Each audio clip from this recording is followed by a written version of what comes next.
Tô aqui com meu amigo Paulo On, Reverendo Paulo On. Seja bem-vindo, cara. E aí, tudo bem com você, Léo? Bem demais. Obrigado, cara, por reservar um horário na sua agenda e estar com a gente. Alegria minha estar aqui com vocês e bater esse papo aí Muito com bom. vocês. Bom demais. Meu amigo, queria começar com uma pergunta que vai ser central pro nosso bate-papo aqui. Teologia pra quê? Como você enxerga? Qual é a finalidade da teologia, de acordo com aquilo que você já estudou e de acordo com aquilo que você tem vivido como pastor local? A teologia serve para que, em primeiro lugar, nós possamos conhecer a Deus. E para conhecer a Deus, nós utilizamos da principal ferramenta, na verdade, o objeto de estudo da teologia é a Bíblia Sagrada. É a revelação de Deus sobre Ele mesmo, sobre o que Ele faz, qual é a sua obra em nós e através de nós, e qual é o propósito que Deus tem de ter criado cada um dos seres humanos e ter permitido que muitas coisas acontecessem, ter escrito uma história da qual nós somos personagens. Tudo isso é, vamos dizer assim, é foco da teologia, e a teologia nos faz entender os aspectos mais profundos e amplos da vida. Muito bom, bom demais, cara. É isso aí. E, meu amigo, hoje, quais são as suas principais funções? Te acompanho lá nas redes, sei que você está a diversas frentes, além do aspecto ministerial, pai, marido, você tem 2 filhos. Três filhos. meninos. 3 meninos. Uma aventura. Mas 2 aí, um time de futsal. Pois é. Então, essa é a minha função principal, né? Ser marido, ser pai de 3 meninos. A gente tem a nossa família agora morando aqui em São Paulo. Nós estávamos lá em Cuiabá, mas já estamos aqui estabelecidos. E a gente tem um ministério, né? Nós somos aí parte da equipe pastoral na Igreja Presbiteriana Metropolitana em Campinas.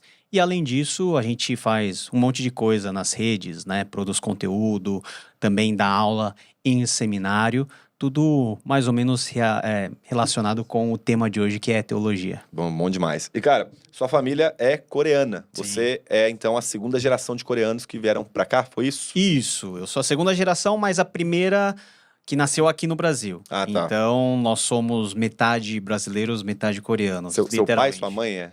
Meus pais, eles vieram. Vieram pra cá. Então, eles são coreanos, nascidos lá, vieram aqui em meados da década de 70, viveram aqui e eu nasci aqui. Muito bom. E vocês se converteram? Eles já eram cristãos? Já, nossa família é cristã há muito tempo. Eu sou a 4ª geração de crentes na família. Então, a minha bisavó, meus avós, meus pais, e sou eu.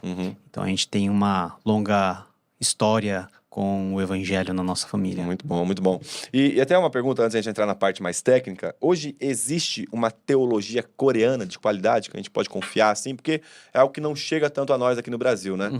Existem autores, estudiosos, acadêmicos coreanos que produzem teologia lá.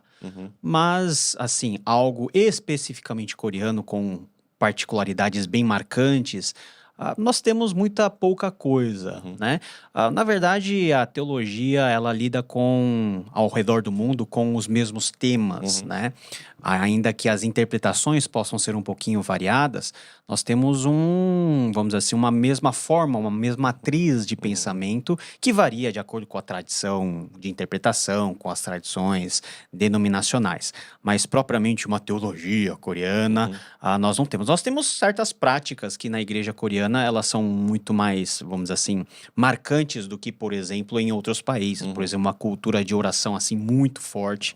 É um povo que ora muito, um povo muito engajado financeiramente, então é um povo muito generoso na hora de contribuir financeiramente no reino de Deus. Um povo também que tem uma consciência missionária muito aguçada. Então, proporcionalmente, creio que a Coreia seja, se não for o primeiro, o segundo país que mais envia missionário para fora. Que legal. Então, é um país que tem certas ênfases, certas peculiaridades, mas em termos gerais de teologia, não tem muita coisa diferente do que a gente crê aqui. Muito bom. Porque acho que a gente foi muito encharcado pela teologia americana, né? De cultura americana e também europeia em si, reformada, que veio muito pra gente, e das diversas outras tradições. E a coreana, a gente ouve falar pouco, né? Tanto que quando chega um autor muito diferente pra nós, eu lembro que alguns anos atrás, uma senhora aqui da igreja, uma mulher muito sábia, me deu um livro de um teólogo, que infelizmente até teve alguns problemas atuais agora, um filósofo indiano, provavelmente você sabe por quem que é. Sim. E aí, cara, teologia, né, tipo assim, com influência indiana, eu falei que interessante, que deixa eu ler, que eu nunca tinha lido, né? Fui muito marcado por aquele livro. Mas enfim, e você então é especialista do grego, Novo Testamento, parte grega aí que você constitui, ou que você tem desenvolvido, na verdade, nas redes aí, e também nas aulas que você dá. Isso, na verdade, foi uma das minhas primeiras e grandes paixões dentro da área de teologia, que é a teologia mais ligada à área exegética, à área textual. Então, nós temos as línguas originais da Bíblia, que é o hebraico e o grego. Eu ensino essas duas matérias, mas eu tenho uma queda maior pelo grego, né? Não sei por quê, mas para mim foi mais fácil aprender e eu uso muito mais frequentemente do que o próprio hebraico. E como que foi seu primeiro contato? Porque, geralmente, quando a gente começa a falar de outros idiomas pro brasileiro, pelo menos eu tenho muita dificuldade até com o inglês, cara. Quando eu tive um pedacinho de introdução ao grego, no curso de teologia, eu fiquei, meu Deus do céu, como é que os caras gostam disso? Eu vejo você, vejo o Guilherme Nunes, e eu fico, mano, esses caras não entendo. É nerdice, né? Isso é nerdice pura, né? A gente tem várias coisas que a gente podia ser nerd, a gente escolheu ser na área de línguas. Mas eu tenho uma facilidade com línguas já desde criança. Então, até por causa dessa mistura de culturas coreano com português brasileiro, a gente se torna um pouquinho mais rápido de fazer certas ligações. E na minha adolescência, final da adolescência, eu tive contato com a língua grega. Eu tinha um professor de escola bíblica dominical que ele era seminarista. E ele mostrava para mim o texto em grego e tal. E eu fiquei, nossa, que coisa legal, né? Naquela época eu já aprendi alguma coisa, mas depois que eu entrei no seminário, aí eu aprendi mesmo. E eu fui me especializando. E hoje o grego é uma das coisas que... um dos trabalhos que eu mais desenvolvo, coisas relacionadas ao Novo Testamento, a análise do texto, da língua, são coisas que poucas pessoas fazem, né? Deus escolhe alguns loucos assim para fazer essas coisas, mas que tem uma potencialidade de beneficiar muitas pessoas e por isso a gente fica muito feliz por isso. Benção. E cara, como que foi a sua caminhada de estudos? Você começou pelo seminário, você começou pela academia em si, como que foi assim o seu desenvolver em relação à teologia? E caso você tenha outro curso também que complemente? Eu sempre quis ser pastor, mas eu não comecei a minha vida acadêmica estudando no seminário.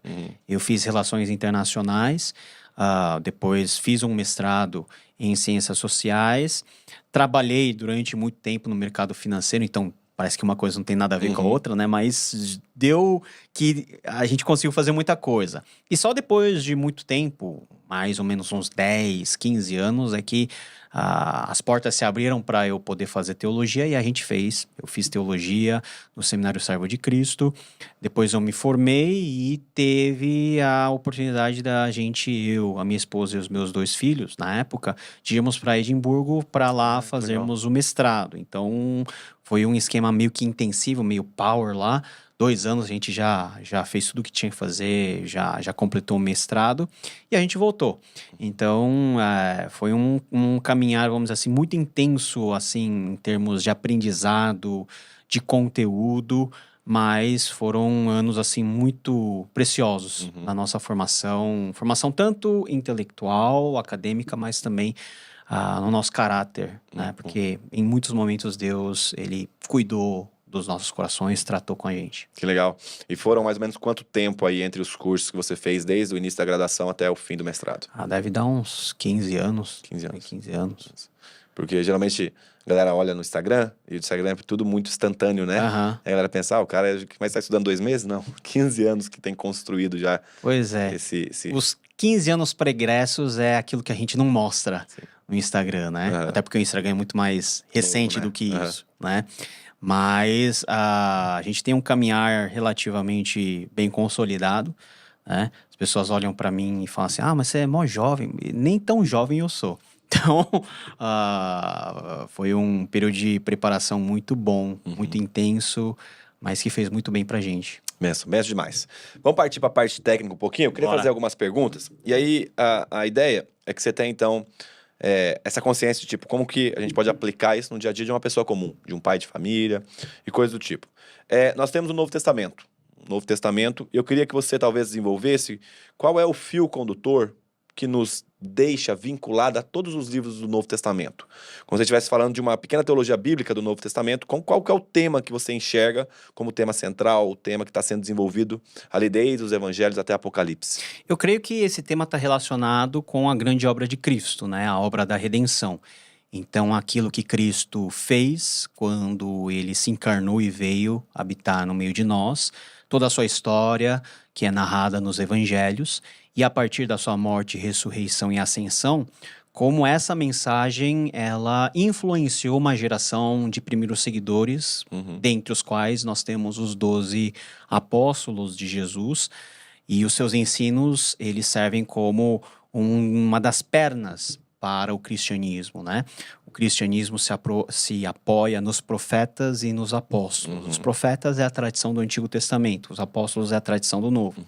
E todos os apóstolos eles vão desenvolver coisas que convergem para a questão de como nós fomos alcançados por Cristo, sendo nós quem somos, os pecados que nós temos, como que ocorreu a restauração do nosso relacionamento com Deus, o nosso resgate, a nossa salvação, e a partir da salvação, como que nós podemos viver uma vida que agrade o Senhor Jesus numa jornada de discipulado.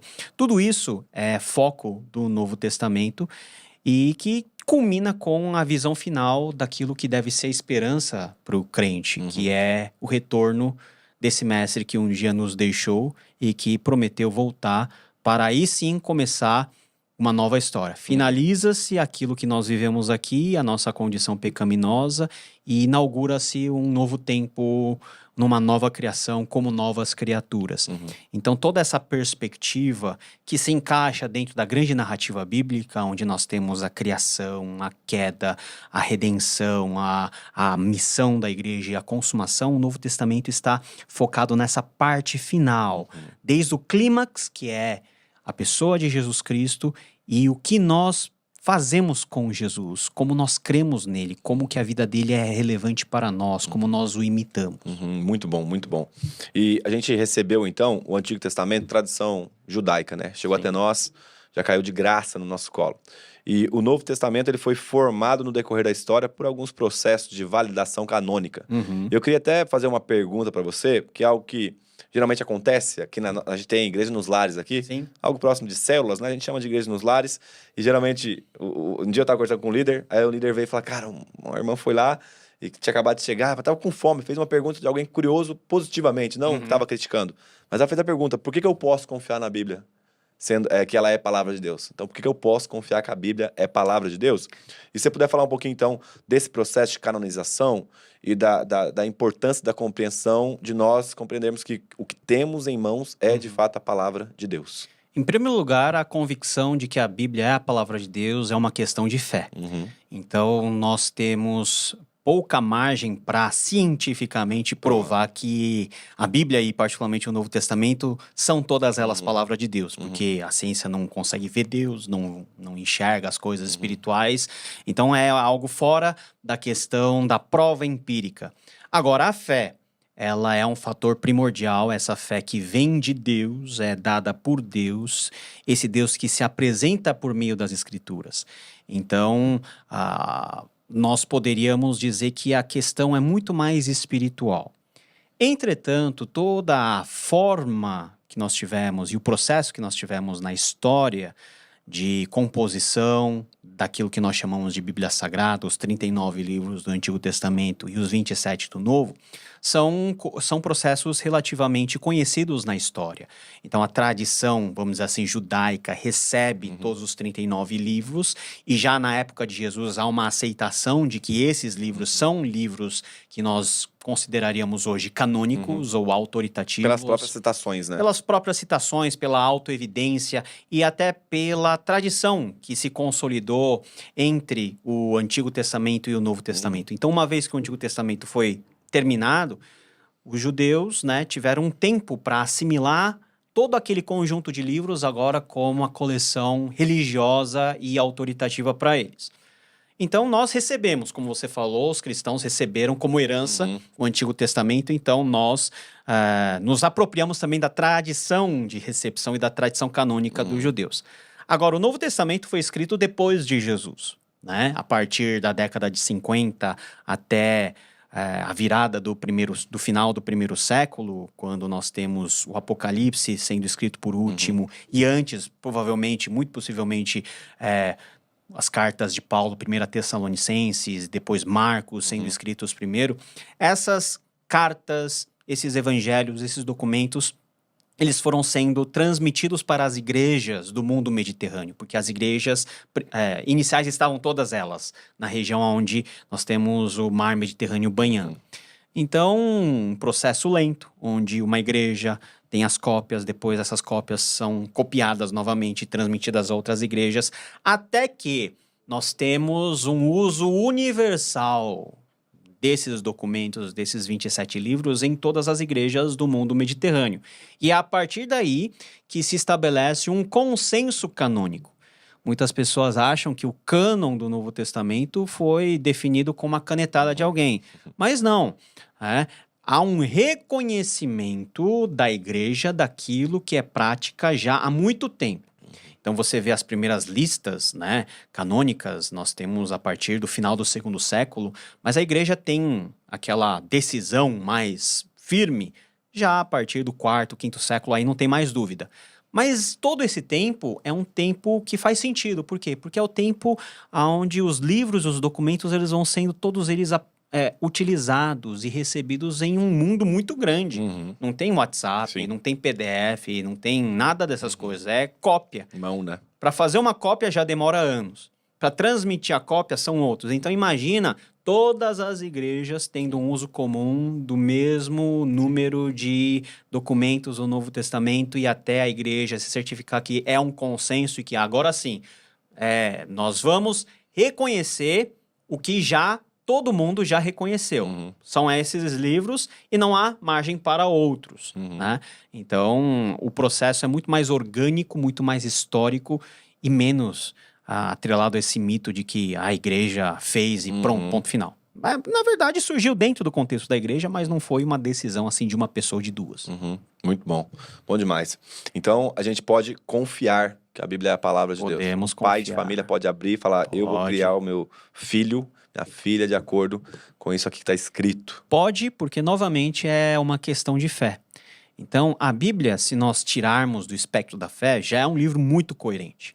Não existe contradições irreconciliáveis dentro das escrituras. Muito bom. Existem gêneros literários diferentes, pessoas diferentes que escreveram em estilos diferentes, mas se você coloca tudo na ponta do lápis, é uma história muito bem construída.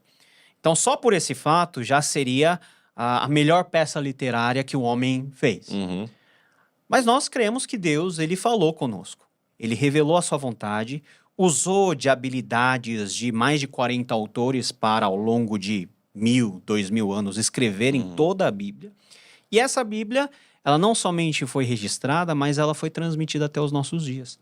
Então, quando nós vemos o cuidado de Deus em fazer com que um mesmo livro, formado de vários outros, atravessasse 2.000 anos de forma estável, e quando nós vemos como a sociedade foi beneficiada por meio da palavra de Deus, como vidas foram transformadas, nós temos a evidência que Deus realmente fez isso, se apresenta para o ser humano como o Senhor de todas as coisas, e o seu desejo é que nós possamos conhecê-lo por meio do meio que ele nos estabeleceu, né? O canal de comunicação é tão somente a Bíblia Sagrada. Muito bom. Deus fala conosco de maneira particular, personalizada, somente por meio da Bíblia. Muito bom, ótimo, excelente.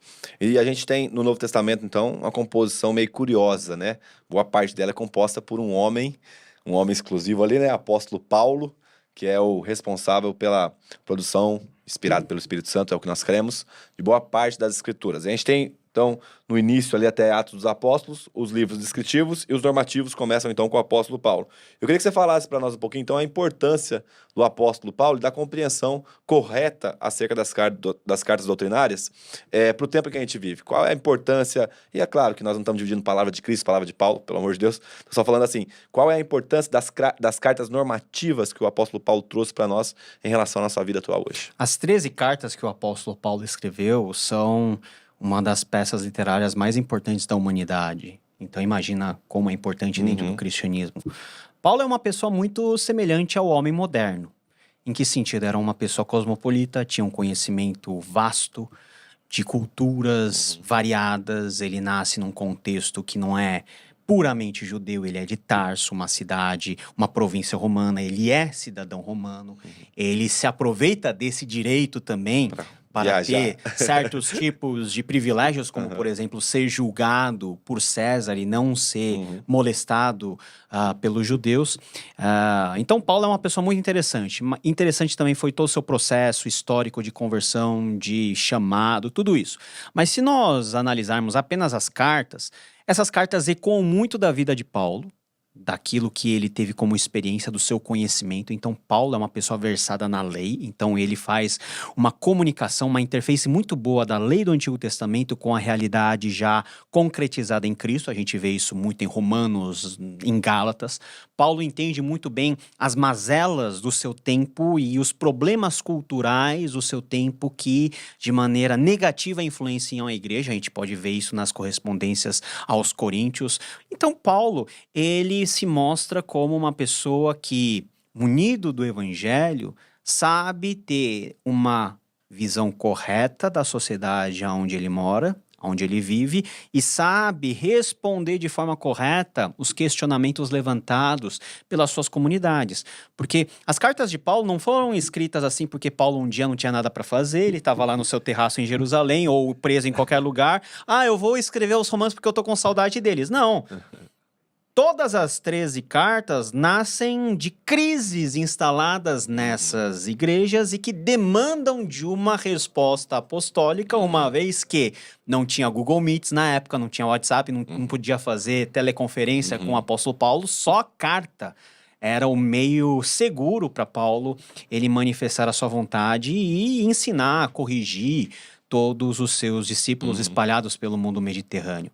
Então, se hoje a gente acha e a gente crê que as mídias sociais são um instrumento para a evangelização, que mesmo você não estando pessoalmente, mas usando-se da tecnologia, você pode se fazer presente. Paulo fazia isso há 2000 anos atrás, quando a carta dele era lida em público e todos, ao ouvirem, consideravam aquela leitura como a palavra de autoridade do apóstolo Paulo. Fora isso, nós temos, por meio da pena de Paulo, uma organização muito bem feita daquilo que é o evento Cristo, a sua vinda, morte e ressurreição.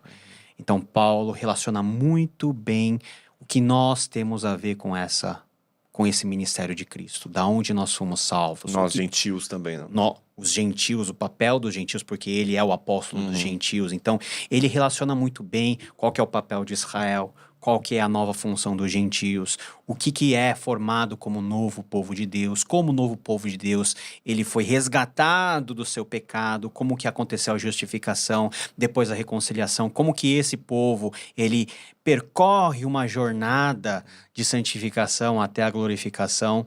Então, Paulo é uma pessoa que ele é amplo na sua visão do cristianismo, do evangelho, e ele ensina de forma muito ampla, muito apropriada sobre muitas coisas que são importantes para a nossa vida. Como ele escreveu muito, então ele deixou muitos ensinamentos. Os outros escritores escreveram pouco sobre pontos muito específicos.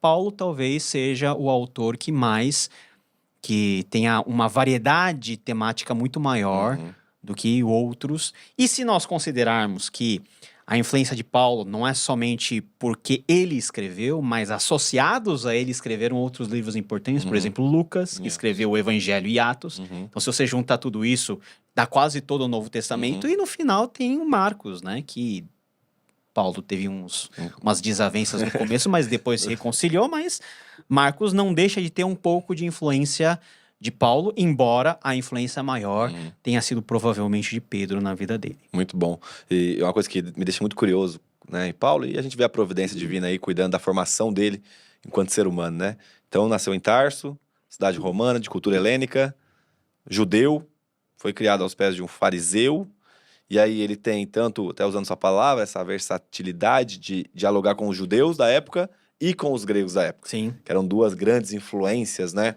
na sociedade. E ele, estando em Atenas, capítulo 17 de Atos, ele está discutindo com os epicureus, com os estoicos. E a gente fica, cara, a mente do apóstolo Paulo. Ele começa a usar palavras certas acerca da discussão. Então, ele era genial no seu pensamento, né? É uma pessoa fora da caixa. Ele cita filósofos, ele cita os profetas do Antigo Testamento como quem cita uma coisa tão normal nas nossas vidas. É porque ele tem esse preparo. E isso nos mostra que Deus também usa as pessoas que são preparadas para determinados ministérios muito específicos. Muito bom, excelente. E, meu amigo, deixa eu te perguntar uma coisa. Nós estamos aqui, então, pensando acerca das escrituras. Eu queria que você desse agora, é lógico que a gente poderia até discorrer mais tempo acerca disso, mas a gente, de forma bem rápida, quais são as dicas, as ferramentas que você passaria para que uma pessoa pudesse atentar em relação à interpretação das escrituras? Porque eu percebo que muitos dos erros que acontecem em igrejas, em pregações, parte de equívocos interpretativos. Alguns maldosos, no sentido de que eu vou distorcer isso aqui para ter algum benefício, mas alguns de forma cega. A pessoa faz uma má interpretação e acaba lidando com as consequências disso. Quais são as ferramentas que você pontuaria para uma pessoa que vai fazer um devocional? Um pequeno estudo diário ali, um pequeno estudo com a família, um culto caseiro. Quais são os pontos que você colocaria aqui? Excelente. Eu acho que o nosso maior problema é leitura. Então, lê bem. E para ler bem, você precisa ler um texto que seja claro para você e cujo português seja próximo a você. Então, a primeira grande dica que eu dou em todo lugar é que a pessoa leia a Bíblia. Mas só que leia a Bíblia da maneira mais prática, mas também mais efetiva. Numa versão boa. Uma versão que seja próxima à sua realidade de formação.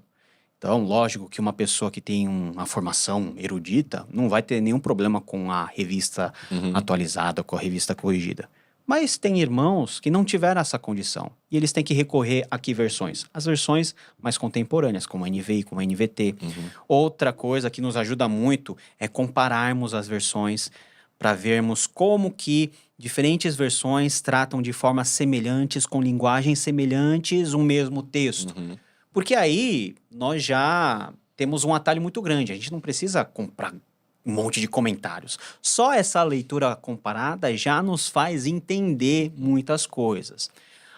Para um processo de aprendizado um pouquinho mais profundo, aí sim nós precisamos das bíblias de estudo, nós precisamos dos comentários, das introduções ao Antigo Testamento, ao Novo Testamento, para que a gente compreenda o texto junto com o seu contexto.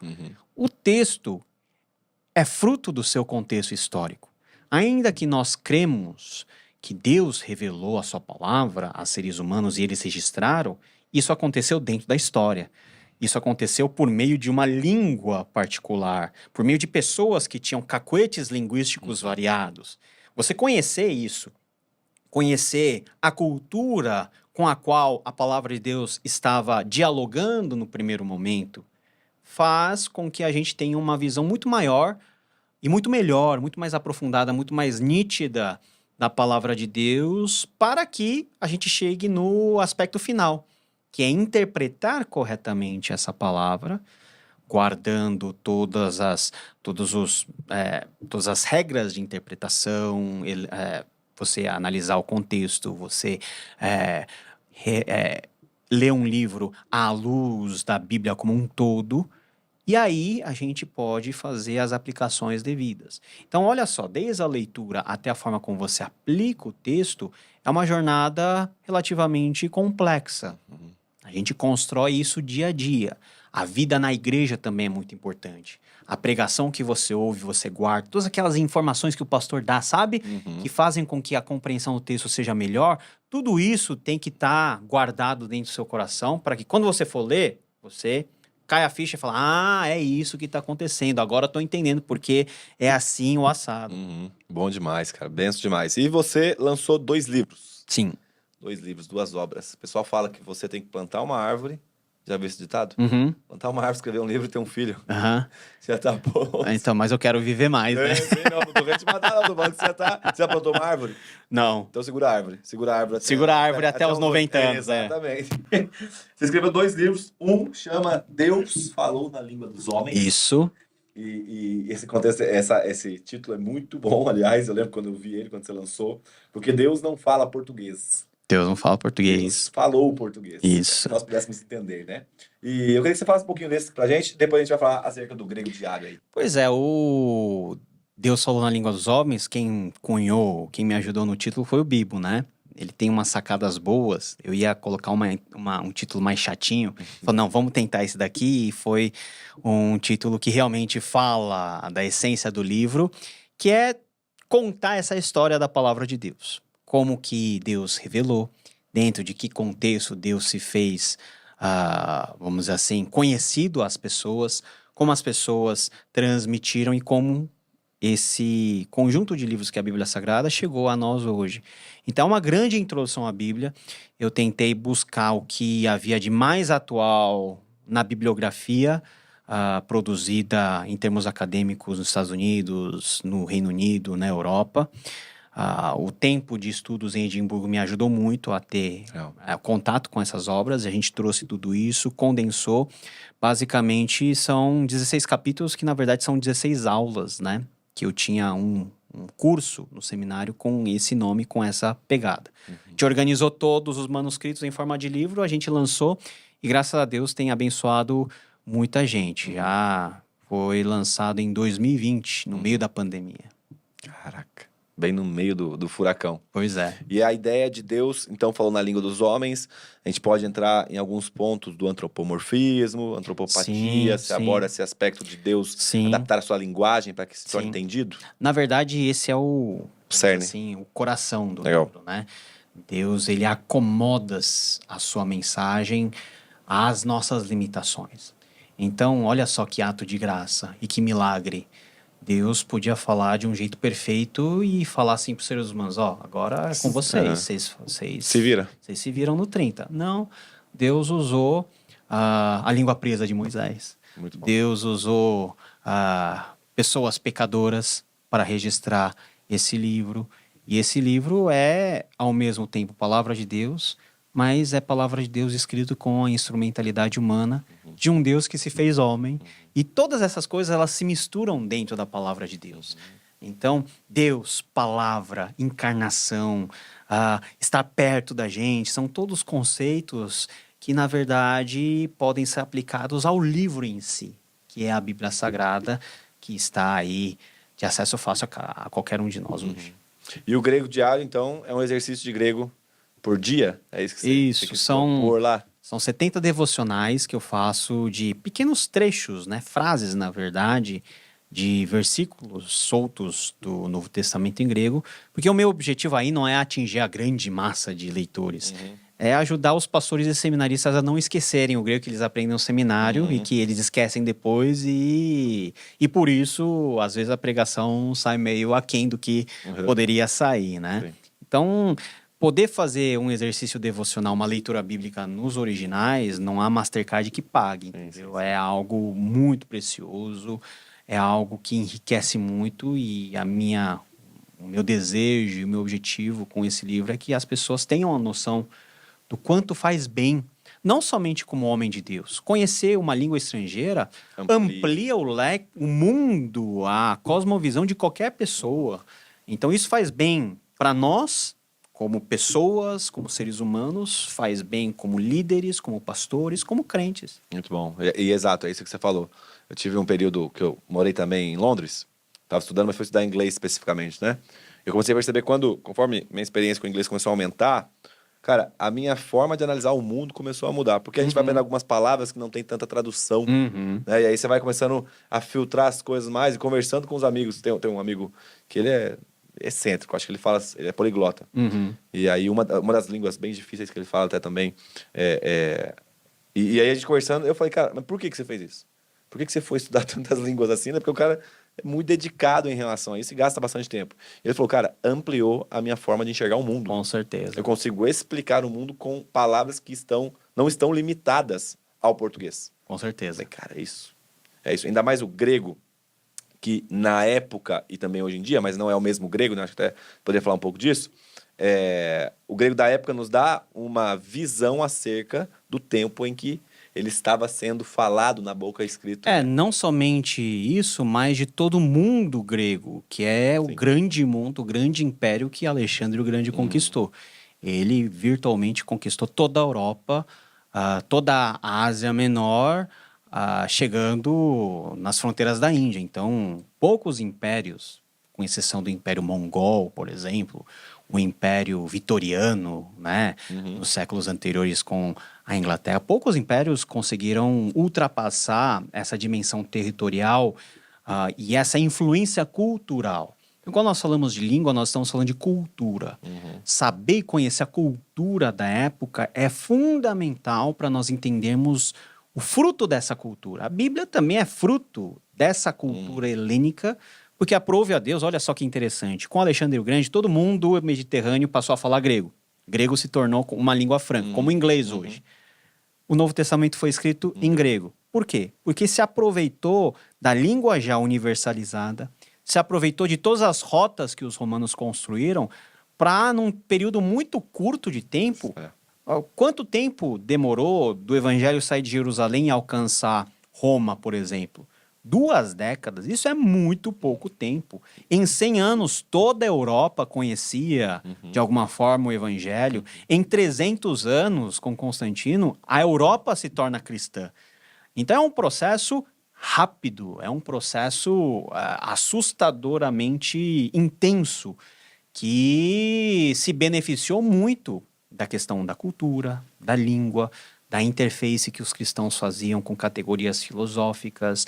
E isso tudo é a bagagem de tradição que nós temos da interpretação desde o começo da igreja até hoje. Muito bom. Essa perspectiva, ela enriquece, porque a gente sempre fica nesse pensamento, né, de que Deus tinha que escrever em hebraico, porque era, entre muitas aspas, uma língua santa. Era a forma que Deus comunicou lá com os profetas e coisa do tipo. Mas não, Deus usa até aí um paralelo ali para que ele pudesse comunicar de forma mais rápida. E, cara, acho que o Espírito Santo, ele sempre foi muito inteligente na sua revelação, no seu propósito. Então, essa qualidade de enxergar o grego como uma via, que hoje seria o inglês, né, cara, é inexplicável. Na época, talvez, seria algo proporcional ao mundo. A influência que toda a região de fala grega ali pegaria, foi algo... Ser grego era ser pop na época. Era ser pop. Era ser popular na época. Mas, assim, as pessoas falam, não, que hebraico é a língua sagrada. Deus podia ter se revelado em tupi-guarani, em russo, né? É porque Deus escolheu Abraão. E Abraão falava hebraico, arameu, né? As línguas semíticas da época. Se fosse qualquer outro povo, Deus teria falado na língua daquele povo. Sim. Então, isso também é um ato de bondade de Deus. Que Deus, ele fala de um jeito que a gente consegue entender. Graças a Deus por isso. Porque senão a gente tava cego, a gente tava lascado, né? Meu amigo, como pai e como marido, como que a teologia te ajuda a ser um bom marido, um bom pai? Como que você tem lidado com esse aspecto? Porque eu creio que todos nós que gostamos talvez um pouquinho de estudar mais, a gente fica ali preso no mundo conceitual, apesar de os conceitos formarem a nossa cosmovisão que vai desaguar numa prática transformada.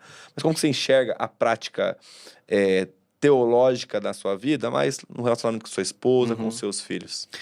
A teologia que não gera mudança de vida e transformação em atitude, ela é uma teologia do diabo.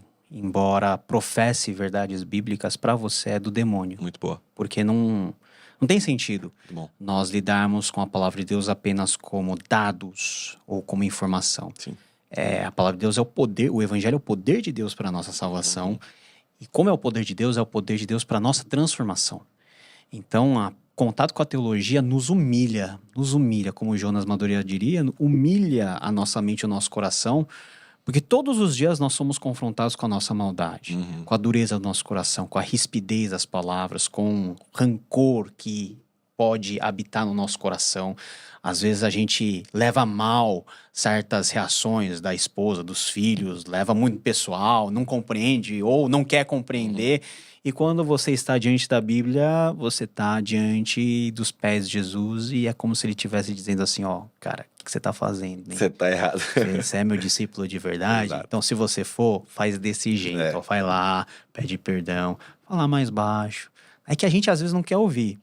Mas Jesus, por meio da sua palavra, nos ensina a sermos bons pais, nós darmos a nossa vida pela nossa esposa, porque é isso que Paulo nos ensina a fazer, termos uma visão da igreja muito semelhante a uma visão de família, e uma visão de família muito semelhante a uma visão de igreja, porque todos nós fazemos parte de um corpo e cada membro é importante. A nossa atuação até na sociedade civil, a Bíblia fala para nós darmos honra a quem tem que dar honra, nós temermos as autoridades, mas não perdermos a voz profética. Então, a Bíblia nos ensina e nos capacita a viver no mundo de hoje, tão complicado, mas é muito bom quando, naquela leitura que a gente faz, a gente é confrontado, dói no coração, e a gente tem que abaixar a cabeça e falar, não, Senhor, eu errei, eu preciso consertar isso, aquilo, porque o Senhor está me falando para fazer isso por meio da sua palavra. Muito bom. Eu acho que o amor de Deus, ele é primeiro, ele nos atrai, ele ser atraído por esse amor, mas também ele nos constrange a transformação. Sim. Então, nesse aspecto, né, eu até preguei, a gente tá pregando sobre os atributos de Deus aqui, né, na igreja, né, os atributos de Deus. Na verdade, a série chama Quem Deus É, a gente vai falar dos atributos. Eu falo, gente, se você abre a sua Bíblia e você não se sente confrontado ou constrangido em amor, talvez sua leitura tá equivocada. Sim. Porque constantemente eu olho Cristo fazendo algo e falo, puxa, eu faço o oposto, cara. Aí eu vejo Deus orientando a fazer tal coisa, eu falo, pô, cara, tem dificuldade disso aqui e tal. Então, é esse constrangimento constante de Deus tentando transformar, né? A graça transformadora que nos influencia. Meu amigo, a última pergunta que eu queria fazer pra você, pra gente terminar, o meu intuito, nosso intuito como Desascope, é desmistificar esse aspecto da teologia só para acadêmicos. Então, eu quero muito que todos se sintam estimulados a estudarem teologia. Ainda que seja as doutrinas básicas da fé, um pequeno livro de teologia sistemática, introdutório ali, não sei, algo que vai colaborar de alguma forma e ampliar a forma de enxergar as escrituras. E eu queria que você falasse um pouquinho acerca de como nós podemos quebrar esse preconceito em torno da teologia. Como que você instruiria, talvez, alguém que chegou na sua igreja agora e ele tem esse preconceito? Não, teologia é para o pastor, ou então é para o professor de seminário, ou para os caras que vivem pensando. E como que você falaria com essa pessoa que não, teologia é para a sua vida? Qual seria a orientação, a recomendação, até mesmo pastoral que você daria nesse momento para uma pessoa assim? A teologia está relacionada com a grande comissão. Então, Jesus ordenou seus discípulos, ide, fazei discípulos, batizai, ensinando a guardar tudo que eu vos tenho ordenado. Isso é teologia. Teologia não são apenas conceitos difíceis, não são apenas doutrinas inacessíveis. É o que Deus revela por meio da sua palavra. Cada página da Bíblia está encharcada de teologia. E todos nós somos, e de alguma maneira, de uma maneira mais lato, mais ampla, todos nós somos teólogos. Todos nós fazemos teologia. A grande questão não é se nós fazemos ou não teologia. Até ateu faz teologia quando diz que Deus não existe. É uma declaração teológica. O ponto é, nós estamos fazendo uma boa teologia ou uma teologia que não presta? Uma teologia adequada ao verdadeiro conhecimento do Deus que se revelou a nós, ou uma teologia onde nós somos deuses? Nós nos exaltamos e nós nos colocamos no centro do universo, ao redor de que tudo tem que orbitar. Então, esse é o conhecimento básico que todo mundo tem que ter. Nós temos que conhecer a Jesus Cristo, né? A vontade de Deus é que todos conheçam Jesus Cristo e por meio dele tenham a salvação. Conhecer Jesus Cristo envolve conhecer no aspecto relacional, conhecer no aspecto intelectual, conhecer no aspecto de caminhada com Jesus, no aspecto comunitário. Tudo isso envolve teologia. Por quê? Porque a teologia é a compreensão daquilo que nós temos amparado por meio da Escritura acerca de Deus. Como que a gente vai orar sem teologia? Porque a teologia nos diz que existe um Deus que ouve as nossas orações. Quem ele é, né? Quem ele é, por que ele ouve as nossas orações? Já parou para pensar? Nós terminamos todas as nossas orações falando em nome de Jesus, amém. Você já imaginou quão poderoso é essa declaração e quão teologicamente é pesada essa coisa de em nome de Jesus, amém? Quer dizer que Deus só ouve a minha oração porque ouve o sacrifício do Calvário, e quando eu estou diante de Deus orando, Deus vê Jesus, né? Que possibilitou que eu tivesse esse livre acesso ao Pai. Todas as coisas, o ato de comer, né? A Bíblia ensina, quer comais, quer bebais, Qualquer coisa, fazer tudo para a glória de Deus. Você pode comer uma pizza para a glória de Deus, tomar uma Coca-Cola para a glória de Deus, lógico que um pouco menos, né? Fazer qualquer coisa. A sua rotina tem que ser encharcada com a percepção da presença de Deus e da glória dele. O que diz que Deus está presente no seu cotidiano? É a palavra. Qual que é o entendimento que a gente tem a respeito disso? É um exercício teológico. Bom, exato. E essa perspectiva de Deus como Senhor e eu como servo. A teologia é Deus como servo e eu como Senhor, né? Isso é o que a gente tem visto de lá. E, na verdade, assim, Paulo já tinha dito para nós também em 2 Timóteo. Vai ter mestres, segundo as suas próprias cobiças. Eles vão se rodear, então é esse cuidado que a gente tem que ter. Meu amigo, obrigado. Obrigado pela sua presença. Foi muito bom estar aqui. Continue. Confesso que eu gosto muito dos seus conteúdos e que a gente possa ser muito abençoado por aquilo que Deus tem feito por meio de sua vida. Tamo junto. Muito obrigado você também que ficou até esse momento com a gente, até o final desse nosso podcast. Não se esquece de deixar aqui um comentário, um feedback, uma referência. A gente gosta muito de ler acerca daquilo que também vocês têm pensado, sobre tudo que nós temos feito aqui. E, cara, não se esqueça, isso é o mais importante, que você é uma cópia de Jesus. Deus abençoe. Valeu!